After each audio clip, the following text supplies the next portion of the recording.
Hi, I'm Jordan Fournier, Product Manager at Blum US, and today I'm going to walk you through how to attach a box cap to your E-Height MERIVOBOX drawer.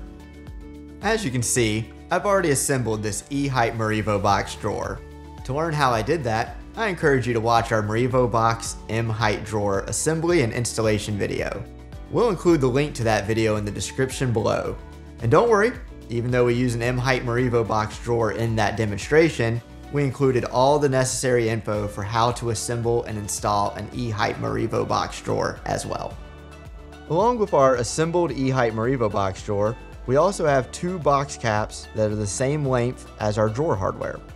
To attach the box cap, first slide the front over the top front fixing bracket and press down until it's flush with the drawer profile. Then, clip the back of the box cap onto the rear fixing bracket. To remove the box cap, simply press this tab on the back to lift the box cap up and away.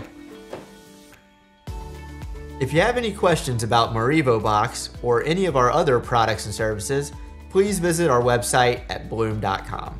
If there are any videos you would like to see in the future, please let us know in the comments below.